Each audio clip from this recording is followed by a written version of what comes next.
The parking lot was nearly empty when Daniel Foster stumbled out of his car at 5 in the morning, his 4-month-old son limp in his arms. Ethan's lips were turning blue. The baby hadn't eaten in 18 hours, and Daniel had driven through the night from hospital to hospital, turned away by doctors who had no answers left to give. His hands shook as he looked at his son's pale face, remembering the promise he made to his wife before she died during childbirth. Keep our baby safe. He was failing. The fluorescent lights of Ruby's diner glowed like a beacon across the parking lot. Daniel had pulled in because he couldn't drive anymore, couldn't think, couldn't breathe through the panic crushing his chest. Ethan's tiny body joked in his arms, and Daniel ran toward the diner doors, not knowing what help he could possibly find there but desperate enough to try anything. Rebecca Miller was wiping down tables when the door crashed open. She looked up to see a man in an expensive suit, unwashed and wild-eyed, clutching a baby who wasn't moving right. Her training from years of babysitting kicked in before her brain caught up. She dropped her cloth and ran to him. "He won't eat," Daniel gasped. "Nothing works. The formulas, the special bottles, nothing. He's starving to death, and I can't help him." Rebecca took one look at the baby and her heart clenched. She had a 3-month-old at home. She knew what a healthy baby looked like, and this wasn't it. Ethan's skin was gray, his breathing shallow. Without thinking about rules or judgment or anything except saving a life, Rebecca made a choice. "Come with me," she said, leading Daniel to a booth in the back. Her hands moved on instinct as she took the baby and positioned him. "I just had a baby. I'm nursing. Let me try." Daniel stared at her, not understanding at first. Then hope and desperation collided in his eyes. "Please," he whispered. "Please, anything." Rebecca opened her uniform shirt and brought Ethan to her breast. For a moment, nothing happened. Then the baby's mouth found what it needed, and he latched on with surprising strength. His color began to return. Pink flooded back into his cheeks. His breathing steadied. Daniel collapsed into the booth across from them and put his face in his hands. His shoulders shook with sobs he'd been holding back for months. A stranger was feeding his son, saving his life with her own body, and he couldn't find words big enough for what he felt. Rebecca rocked gently, watching the baby eat with the focused intensity of the starving. "How long has this been happening?" she asked softly. "Since he was born," Daniel said, his voice broken. "My wife died having him. Complications. The baby couldn't process any formula. We've tried everything. Dozens of types. Special prescription formulas that cost hundreds of dollars. He'd scream and vomit and waste away. The doctors said he has the most severe food allergies they've ever seen. They kept him on fawn nutrition for weeks, but they said he can't live on that forever." Frank Cooper, the diner owner, appeared at the booth. He'd watched the whole scene unfold, and his weathered face showed understanding instead of judgment. "Kid needs help," he said simply. "Rebecca, you take the time you need. Daniel, is it? You look like you need coffee and food. On the house. What would you do if you saw a baby's life slipping away, and only you could help?" Subscribe and comment your thoughts. Daniel watched his son eat for the first time in days, really eat, with contentment and peace. He looked at the young woman who had asked no questions, demanded no explanations, just stepped in to save a stranger's child. "I don't even know how to thank you," he managed. "Thank me by having some breakfast," Rebecca said. "Your baby's going to need you strong. And then we need to figure out what comes next, because I can't be here every time he's hungry." 3 months earlier, Daniel had stood in a different hospital, holding his newborn son while doctors delivered news that shattered his world. His wife, Caroline, had died from complications during delivery. She had hemorrhaged, and despite every intervention, they couldn't save her. Daniel had gone from expecting to bring his family home to planning a funeral and learning how to care for a newborn alone. "Your son is healthy," the doctor had said, placing Ethan in Daniel's arms. 10 fingers, 10 toes. A fighter, just like his mother would have wanted. But within 24 hours, the nightmare had begun. Ethan screamed after his first formula feeding. His tiny body rejected everything they tried. He vomited continuously, lost weight, developed rashes that covered his delicate skin. The hospital kept them for 2 weeks, running test after test. Dr. Patricia Harrison, the pediatric allergist, had been honest from the start. I've never seen a case this severe, she admitted, reviewing Ethan's chart. He's allergic to cow's milk protein, soy, every hypoallergenic formula we've tested. His system treats everything as a threat. We can keep him on fawn nutrition temporarily, but that's not sustainable for a growing baby. Daniel had thrown money at the problem. His software company was worth millions, and he spent without thinking, ordering every specialized formula from around the world. He hired private nurses. He consulted with specialists across the country. Nothing worked. Ethan would scream and suffer with every feeding attempt. His mother, Helen, had flown in from Boston to help. She held her grandson and cried. Caroline would know what to do, she said. She always knew how to fix things. But Caroline wasn't there, and Daniel was drowning. His business partner, Mark, had taken over daily operations, while Daniel lived in a fog of sleepless nights and hospital rooms. The nursery Caroline had decorated sat unused because Ethan spent more time in intensive care than at home. There has to be something, Daniel had begged Dr. Harrison during their last appointment. Some solution we haven't tried. The doctor had looked at him with sympathy. In cases this extreme, donor breast milk sometimes works when nothing else does. The human proteins are different, easier to process. But finding a consistent donor, getting enough supply, ensuring it's safe, that's complicated. Daniel had researched milk banks, but the waiting lists were long and the available supply limited. He'd offered ridiculous amounts of money to anyone who could help, but you couldn't buy something that didn't exist in sufficient quantities. The night before he'd ended up at Ruby's diner, Ethan had been hospitalized again. The doctors had sent them home with grim warnings. His weight is dangerously low. Another week like this, and we'll have to insert a feeding tube. That comes with its own risks. Daniel had driven through the darkness, his son crying weakly in the backseat, and prayed to a God he wasn't sure he believed in anymore. Help me save my son. Show me how to keep the promise I made to Caroline. And somehow, impossibly, his prayer had led him to a diner parking lot and a young waitress who had appeared exactly when hope had run out. Rebecca sat in the diner booth, still holding Ethan as he finished eating. The baby's eyes had drifted closed, his tiny fist curled against her chest. She felt the weight of what had just happened settling over her. This wasn't a simple act of kindness that would end when she handed the baby back. This was complicated and ongoing and bigger than one moment. I need to pump, she said quietly. I need to keep my supply up for my own baby. Tommy's with my neighbor right now, but I have to get home soon. Daniel looked at her, really seeing her for the first time. She couldn't have been more than 25 or 26. Her diner uniform was faded but clean. Her hands showed the roughness of hard work. Dark circles shadowed her eyes, the mark of a new mother surviving on broken sleep. Tell me what you need, Daniel said. Please. Name it. Anything. Rebecca hesitated, then spoke honestly. I'm a single mom. I work double shifts here 6 days a week to keep my apartment. I'm 3 months behind on rent. My babysitter charges $10 an hour, which is cheap, but it adds up. I can't afford to miss work, and I can't afford childcare if I'm not working. She looked down at Ethan, her expression conflicted. Your baby needs help. I can see that. But I have my own child to feed, and I'm barely making it as it is. I want to help you, but I can't destroy my own life to do it. Frank slid into the booth beside Daniel, setting down coffee and plates of food. Kid's got a point, he said. But maybe there's a way to make this work. Daniel, you said you're not hurting for money. Rebecca, you've got what his baby needs. Seems like you two need each other. Daniel's mind raced through possibilities. What if I paid you? Not like a job, exactly, but compensation. Enough to cover your bills, your childcare, your time.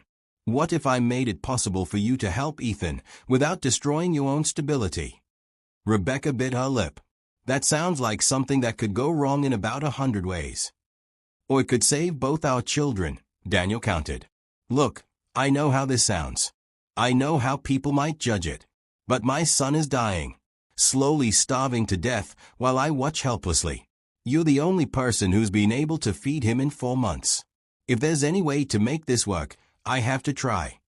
What about the medical side? Frank asked. This isn't just about money. There's got to be doctors involved, legal stuff, making sure everything's safe and proper. Daniel nodded. I'll handle all of it. Dr. Harrison, the pediatric allergist, she'll oversee everything. We'll make sure you get tested, that the arrangement is healthy for both babies. I'll hire lawyers to protect you, to make sure this is legitimate and legal. Rebecca looked at the sleeping baby in her arms. She thought about Tommy at home, about the eviction notice she'd hidden in her purse, about the dreams she'd given up of going to nursing school. She thought about her own struggles and how this man's money could solve every practical problem she faced. I need to think about it, she said finally. This is huge. This is my body, my baby, my whole life changing. I understand, Daniel said. But please, think fast. Ethan doesn't have much time. Frank cleared his throat. Rebecca, you've got a good heart. Always have. Known you since you were waiting tables at 16. Whatever you decide, I'll back you up. If you need adjusted hours or time off, we'll figure it out. Rebecca handed Ethan back to Daniel carefully. The baby stirred but stayed asleep, his breathing even and peaceful in a way Daniel hadn't seen in months. Give me until tomorrow, Rebecca said. I need to talk to my neighbor, check with my pediatrician about Tommy, think through what this actually means. Daniel pulled out his wallet and took out 5 $100 bills. For today. For saving his life. Please, at least take that.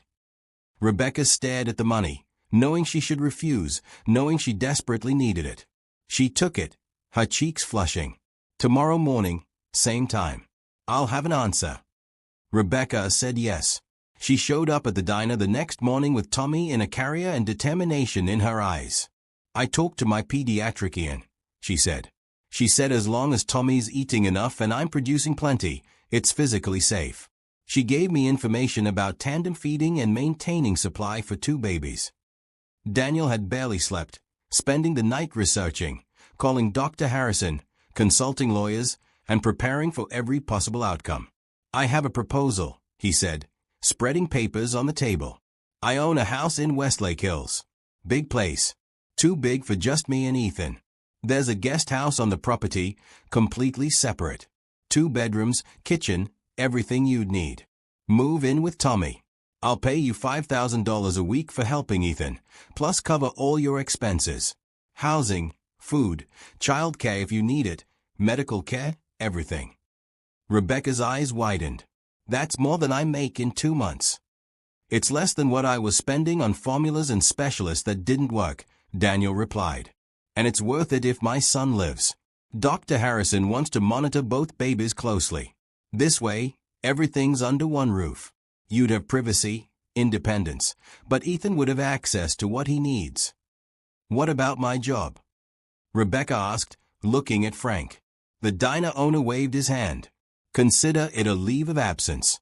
You help this baby, and when things settle, you come back. I'll hold your position. Over the next week, Rebecca and Tommy moved into the guest house. It was the nicest place Rebecca had ever lived.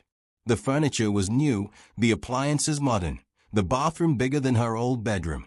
She set up Tommy's crib near her bed and tried not to feel like she was living in a dream that might disappear. Dr. Harrison came by twice a week to check both babies. She took samples, ran tests, monitored weights and development. Ethan's gaining, she reported after the first week. Actual weight gain. I wasn't sure I'd ever see that. The routine developed naturally. Rebecca would nurse Tommy first, then pump for Ethan. Sometimes she nursed Ethan directly, other times Daniel would bottle feed him the pumped milk. The 2 babies began to recognize each other, making little cooing sounds when placed side by side. Daniel watched Rebecca work, saw how gentle she was with both babies, how she sang to them in a soft voice while they ate. She treated Ethan like he was her own, checking his diapers, soothing him when he fussed, celebrating each ounce of weight gained. You're good at this, Daniel said one afternoon, finding her in the main house's living room with both babies on a blanket. I always wanted more kids, Rebecca admitted. Just didn't plan on the circumstances being like this. She smiled at Tommy and Ethan lying together, their tiny hands almost touching. But look at them. They are bonding. Like brothers. Daniel felt something crack in his chest, some wall he'd built since Caroline died. My wife would have liked you, he said. She would have been grateful. I'm grateful. Rebecca met his eyes. Your son deserves to live. That's all that matters. Over dinner that evening, Daniel and Rebecca sat at his kitchen table while the baby slept. They talked about their lives, their dreams, their fears. Rebecca told him about wanting to be a nurse, about growing up poor, about her ex-boyfriend who left when she got pregnant. Daniel told her about building his company from nothing, about Caroline's dream of opening a reading program for underprivileged kids, about the guilt of being alive when she wasn't. You're keeping your promise to her, Rebecca said. You're keeping Ethan alive. That's what she wanted. With your help, Daniel replied. I couldn't do this alone. They both looked toward the baby monitor, hearing soft baby sounds. 2 infants, 2 mothers in a way, one unconventional family built on desperate need and unexpected kindness. It was strange and complicated and absolutely necessary. And somehow, it was starting to feel right. News spread through Austin like wildfire. Someone from the diner had talked, sharing the story of the millionaire and the waitress, the dying baby and the life-saving act of kindness. Within 2 weeks, the local community knew everything. The responses were mixed. Some people thought it was beautiful. Others called it weird, inappropriate, or suspected something inappropriate was happening. Social media lit up with opinions from people who didn't know Daniel or Rebecca, but felt entitled to judge their arrangement. Rebecca was shopping at the grocery store when a woman approached her, tummy in the shopping cart. You're that waitress, the woman said. The one feeding someone else's baby. Rebecca tensed, ready for criticism. But the woman smiled. I think what you're doing is amazing. That baby would have died without you. Don't let anyone make you feel bad about saving a life. Other encounters weren't as kind. A mother at the park made loud comments about boundaries and what was appropriate. A former co-worker from the diner suggested Rebecca was taking advantage of a grieving rich man. The whispers followed her through town. Daniel's business colleagues had opinions too. Mark pulled him aside at the office. People are talking, he said carefully. Some of our investors are asking questions. They are worried about your judgment, about the optics of this situation. Let them worry, Daniel snapped. My son is alive. That's all that matters. But it bothered him. He didn't want Rebecca dealing with judgment and suspicion because she'd chosen to help. He called a meeting with Dr. Harrison, asking her to make a statement. The pediatric allergist appeared on local news that evening. I'm overseeing this case personally, she said. What Rebecca Miller is doing is medically sound, carefully monitored, and absolutely life-saving. Donor milk arrangements happen all the time, just usually through milk banks. This is a direct donor situation, but it's safe, legal, and necessary. Ethan Foster would not be alive without Rebecca's intervention. The diner became a gathering place for supporters. Customers left cards and gifts for Rebecca. Someone started a fundraising page to help with her expenses, though Daniel quietly told Rebecca she didn't need it. Frank posted a sign, "This diner stands with Rebecca and baby Ethan." Officer Rachel Stevens, who'd heard about the situation through community channels, stopped by the diner. I checked with Child Services, she told Rebecca. There's no laws being broken. If anyone hassles you, you call me. What you're doing is heroic. The support overwhelmed Rebecca. She'd expected judgment, prepared for it, but the kindness surprised her. People she'd served coffee to for years suddenly treated her like family. They asked about Ethan's progress. They brought gifts for Tommy.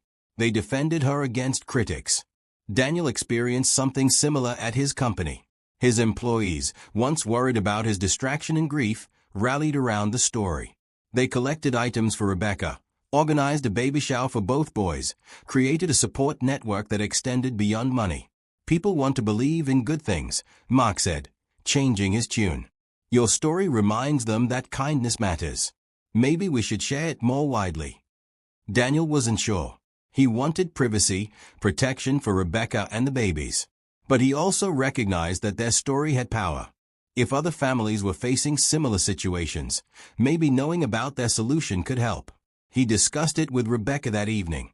We could go public. Really public. Tell our story to bigger media outlets.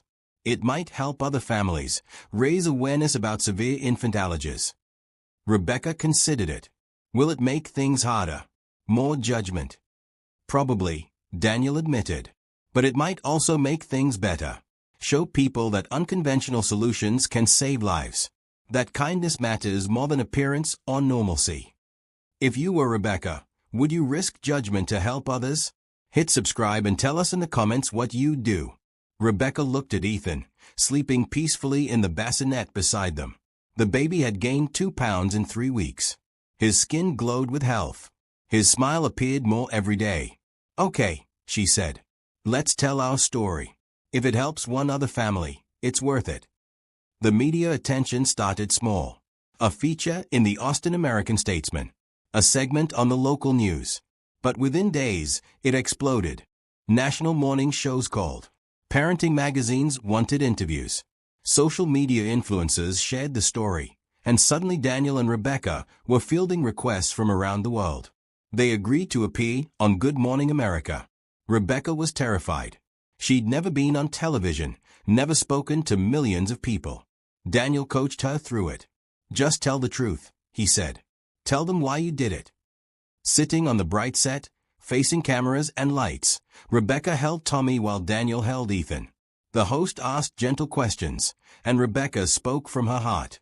I'm a mother, she said simply. I saw a baby who needed help, and I had the ability to help. It wasn't complicated. It was just necessary. Daniel talked about his desperation, his grief, his gratitude. Rebecca saved my son's life. She asked for nothing. She just acted. That's the kind of person I want my son to know as he grows up. The response was overwhelming. Thousands of emails poured in. Other families shared stories of severe allergies, of desperate searches for solutions, of babies who hadn't survived. Medical professionals reached out to discuss the case. Lactation specialists offered support. Milk banks wanted to collaborate on research. But among the support came difficult stories. A mother in Ohio wrote that her son had died from similar allergies because she couldn't find help. A father in Florida begged for guidance, his daughter failing to thrive. A grandmother in Seattle asked if Rebecca could help her grandson. Rebecca read the messages and cried. There are so many families struggling, she told Daniel. So many babies who need help. We can't save them all, Daniel said gently. But maybe we can do something. Create resources. Fund research. Build a network. Over dinner one evening, they brainstormed with Mark and Dr. Harrison. What if we started a foundation? Mark suggested. Used your story to raise awareness and funds. Supported milk banks. Funded allergy research. Created resources for families. Dr. Harrison nodded enthusiastically. The medical community needs better protocols for severe infant allergies. More research into why some babies react so extremely. Better support systems for families facing these situations. Daniel looked at Rebecca. What do you think? Want to turn this into something bigger? Rebecca thought about the emails, the desperate families, the babies who might not make it without help. She thought about her own dreams of becoming a nurse, of helping people. Yes, she said. Let's do it. They named it the Ethan's Hope Foundation. Daniel provided the initial funding, but donations started coming in immediately. People sent $5, $50, whatever they could spare. Companies offered matching grants. Medical supply companies donated equipment. Frank's Diner became an unofficial headquarters. He hosted the first support group meeting for families dealing with infant feeding challenges. 20 parents showed up, sharing stories and tears and hope. Rebecca found herself becoming an advocate. She spoke at lactation conferences, recorded videos with Dr. Harrison explaining their case, connected families with resources. Her confidence grew. She wasn't just a waitress saving one baby. She was part of a movement. Daniel watched her transform. The shy, struggling single mother had become a powerful voice for change. She spoke eloquently about the challenges of infant allergies, about the importance of milk donation, about community support, saving lives. One evening, after putting both babies to bed, Daniel and Rebecca sat on his back porch watching the sunset over Austin. You're amazing, Daniel said. The way you've embraced all this. The way you've turned your act of kindness into something that's helping thousands of families. Rebecca smiled. I never imagined my life would look like this. 6 months ago, I was worried about paying rent and figuring out childcare. Now I'm on television and starting a foundation and making a real difference." "You always made a difference," Daniel said softly. "You just have a bigger platform now." They sat in comfortable silence, the evening warm and peaceful. The babies slept safely inside. The foundation was taking shape. Their unconventional family was working in ways neither had expected. "Thank you," Daniel said, "for everything. For saving Ethan. For staying. For caring." Rebecca reached over and squeezed his hand. "Thank you for trusting me. For giving me this opportunity. For showing me I could be more than I thought I was." The touch lingered longer than necessary. Both noticed. Neither pulled away. The complaint came on a Tuesday morning. An anonymous caller reported concerns about the foster household to Child Protective Services. The caller claimed the arrangement between Daniel and Rebecca was inappropriate, potentially exploitative, and needed investigation. Jennifer Walsh, the assigned social worker, arrived at Daniel's house with an apologetic expression. "I'm sorry to intrude," she said, "but we have to investigate all reports. I need to see both children, interview both of you, inspect the living arrangements." Daniel felt panic rise in his chest. This is a medically supervised situation. Dr. Harrison can verify everything. "I'll speak with her," Jennifer said calmly. "But I still need to do my assessment. May I come in?" Rebecca emerged from the guest house with Tommy, her face pale.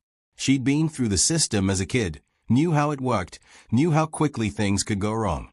"What do they think is happening?" she asked. Jennifer was kind but thorough.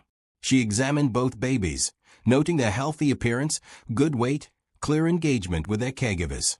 She toured the guest house, saw Rebecca's separate space, her independence. She interviewed them separately, asking detailed questions about their arrangement, their relationship, their daily routines. "Are you being compensated?" Jennifer asked Rebecca. "Yes," Rebecca answered honestly. "Daniel pays me $5,000 a week plus expenses. It's compensation for my time, my milk production, my care of Ethan." "Do you feel pressured or exploited?" "No," Rebecca said firmly. "I chose this. I continue to choose it every day. Ethan needed help, and I could provide it. Daniel has treated me with nothing but respect." Jennifer spoke with Dr. Harrison, who provided extensive documentation of the medical necessity and safety of the arrangement. She talked to Frank, who vouched for Rebecca's character. She reviewed the foundation documents, the media appearances, the community support. After 3 days, Jennifer returned with her findings. "I'm closing this case," she announced. "I see no evidence of exploitation, abuse, or neglect. Both children are thriving. The arrangement is unconventional but clearly beneficial. My report will reflect that." Relief flooded through Daniel and Rebecca. But the investigation had rattled them. What if someone makes another complaint? Rebecca asked. "What if they keep coming after us?" "Then we fight," Daniel said. "We document everything. We keep Dr. Harrison involved. We show that this arrangement is saving my son's life."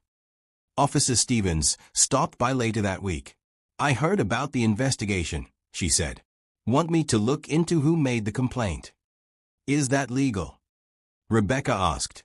"It's not illegal for me to ask around," Rachel replied with a slight smile. "Sometimes knowing who's against you helps you protect yourself." She returned 2 days later with information. The complaint came from someone who saw your Good Morning America appearance. They thought it looked inappropriate, decided to report based on assumptions. They don't know you, don't know your situation, just judged from the outside. Daniel shook his head. "So a stranger tried to destroy what we've built based on their comfort level." "People fear what they don't understand," Rachel said. "But you've got law enforcement, medical professionals, and community support behind you. Keep documenting everything. Keep being transparent. That's your best protection." The legal questions didn't stop there. Daniel's lawyers reviewed every aspect of the arrangement, creating contracts that protected both him and Rebecca. They established clear boundaries, compensation terms, exit strategies if the arrangement needed to end. "This protects both of you," the lawyer explained. "Rebecca, you're an independent contractor providing a specialized service. Daniel, You're paying for that service. Everything's documented, taxed appropriately, legally sound. Mark raised another concern. What about the company? Some investors are still uncomfortable. They worry about scandal affecting our valuation. Daniel faced his board of directors directly. My son was dying. Rebecca Miller saved his life. If our investors can't understand that, if they'd rather a baby died so we could maintain their comfort, then we don't want their money. The board was silent. Then the chairman spoke. You're right. Some things matter more than quarterly reports. We stand behind you. The obstacles had been frightening, but navigating them had made their arrangement stronger. Everything was documented, legal, protected. And the community support had only grown. Letters poured in defending them. Families shared similar stories. Medical professionals published research supporting their approach. We survived, Rebecca said, holding both babies during tummy time. We did more than survive, Daniel replied. We proved that what we're doing matters, that it's worth protecting. The media attention that followed the CPS investigation was intense. National outlets picked up the story with headlines like Millionaire Dad and Waitress Fight System for Baby's Life and Unconventional Family Defends Life-Saving Arrangement. Daniel and Rebecca found themselves at the center of a national conversation about infant health, milk donation, and alternative family structures. They appeared on evening news programs, daytime talk shows, and podcasts. Every interview brought more attention, more support, and more criticism. A popular parenting blogger wrote a scathing post questioning the appropriateness of their arrangement. The comments section exploded with debate. Thousands defended them. Hundreds attacked. The conversation became less about Ethan's health and more about moral boundaries and social norms. Read this one, Rebecca said, scrolling through comments on her phone. This woman says I'm basically selling my body, that it's no different than other forms of exploitation. Daniel took the phone and set it aside. Don't read the comments.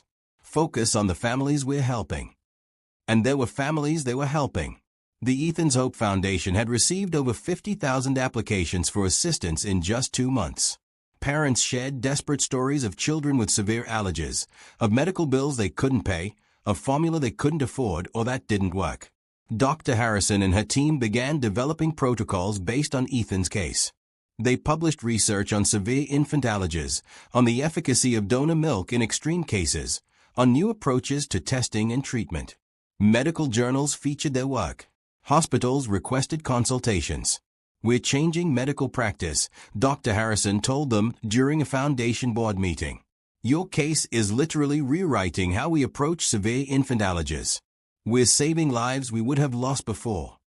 The media requests kept coming. A documentary crew wanted to film their daily life. A streaming service offered to produce a series about families facing similar challenges. Publishers wanted book deals. Rebecca felt overwhelmed. I'm just a waitress who helped a baby, she said.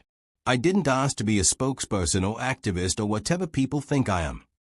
You're exactly what the movement needs, Jennifer Walsh told her. She'd stayed in touch after closing the investigation, becoming an advocate for their cause. You're authentic. You're relatable. You show that ordinary people can do extraordinary things.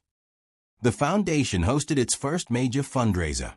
500 people attended, including celebrities, politicians, and medical professionals. They raised $2 million in one night. Daniel matched every donation, doubling the impact. Rebecca gave a speech that brought the room to tears. She talked about desperation and hope, about the moment she first fed Ethan, about watching him transform from a dying baby to a thriving child. She talked about Tommy and Ethan growing up together, about the hundreds of families they were already helping. Kindness doesn't always look the way we expect, she said. It doesn't always follow rules or conventions. Sometimes it's messy and complicated and makes people uncomfortable. But it's still kindness. It still saves lives. And that's what matters. The standing ovation lasted 5 minutes. Daniel watched from the wings, struck by how far they'd both come. Rebecca had found her voice, her purpose, her power. She wasn't just helping Ethan anymore. She was helping thousands. After the gala, exhausted but exhilarated, they returned home. Helen, who'd moved from Boston to help with the babies, had both boys bathed and ready for bed. "You two are amazing," she said, hugging them both. Caroline would be so proud. Daniel felt the familiar ache of grief, but it was softer now, mixed with gratitude and hope. Caroline wasn't here to see their son thrive, but her wish was coming true. Ethan was alive, healthy, surrounded by love. Later, after the babies were asleep, Daniel and Rebecca sat in his living room, too wired to sleep. "This is crazy," Rebecca said. "6 months ago, I was hiding from bill collectors. Now I'm giving speeches to rooms full of millionaires and changing medical practice." "You're incredible," Daniel said. "You stepped up when it mattered. You didn't just save Ethan. You started something bigger than both of us." Rebecca looked at him, really looked at him. Somewhere along the way, he'd stopped being the desperate stranger from the diner. He'd become her partner, her friend, someone she trusted completely. "We started it together," she said softly. The moment stretched between them, charged with possibility. But neither moved, both aware that crossing that line would complicate everything.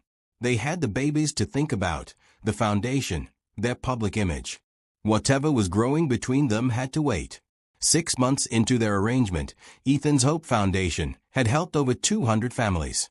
They'd funded research at 5 major hospitals, established partnerships with milk banks across the country, and created a network of support for parents facing severe infant allergies. Rebecca enrolled in nursing school, taking online classes while caring for the babies. Daniel had offered to fund her education completely, and she'd accepted without hesitation. Her dream was becoming reality. "I want to specialize in pediatric nutrition," she told Dr. Harrison during one of the baby checkups. "Help other families navigate what we went through." "You'll be amazing at it," Dr. Harrison replied. "You're already helping more families than most nurses do in entire careers." Frank's Diner had become the unofficial meeting place for the local chapter of the foundation. Every Thursday evening, parents gathered to share stories, resources, and support. Frank donated the space and coffee. Rebecca facilitated the meetings, though she was often studying in the back booth between sessions. Tommy and Ethan were inseparable. At 7 months old, they reached for each other, cried when separated, shared toys with the possessiveness of siblings. They were learning to sit up together, babbling to each other in their own language. Helen had become an integral part of their unconventional family. She watched both babies when Daniel and Rebecca had obligations. She cooked meals, managed schedules, and provided the grandmother's love both boys needed. "You two are building something beautiful," she told Daniel one evening. "Caroline would love Rebecca. She'd love how you're honoring her memory by saving lives." The foundation launched a new initiative, mobile lactation support for families in rural areas. They'd purchased 3 vehicles equipped with pumping equipment, medical supplies, and staffed by certified lactation consultants. The vans traveled to underserved communities, helping mothers establish milk supplies, connecting them with milk banks, providing education and support. Dr. Harrison secured a major research grant to study infant allergies. "We're going to figure out why some babies react so severely," she promised. "Your case opened doors. Now we can walk through them." The media attention had settled into a steady background presence. They still did occasional interviews, but the fever pitch had calmed. They'd told their story. Now they were living it, doing the work, making the difference. Rebecca was studying late one evening when Daniel brought her tea. "You should rest," he said. "You're burning out." "I'm fine," Rebecca replied, rubbing her eyes. "Just trying to finish this module on pediatric pharmacology." Daniel sat beside her. "I'm proud of you. You're changing your life, changing the world, and somehow managing to keep 2 babies alive and happy." Rebecca smiled. "We're managing. All of us together." The pronoun hung between them. "We." Not you and me separately, but we. A unit. A family, however unconventional. "Rebecca," Daniel started, then stopped. He'd been thinking about this for months, feeling it grow, trying to figure out when or if to acknowledge it. "What we have here. It's more than just a business arrangement, isn't it?" Rebecca set down her textbook. Her heart raced. "What do you mean?" "I mean I look forward to seeing you every morning. I think about you when you're not around. I watch you with Ethan and Tommy, and I see not just someone helping my son, but someone I care about deeply. Someone I respect. Someone I'm falling for." Rebecca's breath caught. "Daniel." "I know it's complicated," he rushed on. "I know people would judge even more than they already do. I know it could mess up everything we've built. But I can't keep pretending I don't feel this way." Rebecca was quiet for a long moment. Then she spoke carefully. "I feel it too. Have for a while. But I'm scared. What if it doesn't work? What if we ruin what we have? Ethan still needs me. The foundation needs us focused." "I know," Daniel said. "I'm not asking to change anything right now. I'm just saying it out loud. So you know. So we both stop pretending." They sat in the comfortable silence of people who understood each other completely. The acknowledgement changed nothing and everything simultaneously.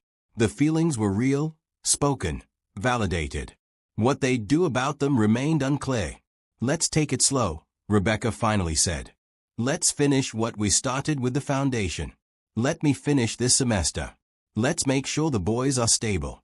Then we can figure out what comes next for us." Daniel nodded. "Slow. I can do slow. I've waited this long. I can wait a little longer." But waiting became harder as the months progressed. Every shared glance, every casual touch, every evening together felt charged with potential. They were building a life together without officially acknowledging they were building a life together. 1 year after Rebecca first fed Ethan in that diner booth, everything had changed. Ethan was 14 months old, healthy and thriving. He'd gradually transitioned to hypoallergenic solid foods under careful medical supervision, though Rebecca still supplemented with pumped milk for immune support. Tommy was 13 months old, walking and chattering and every bit Ethan's brother in spirit if not biology. The Ethan's Hope Foundation had helped over 500 families. They'd funded breakthrough research on infant allergies that was changing medical practice. They'd established 15 support groups across the country. They'd saved lives.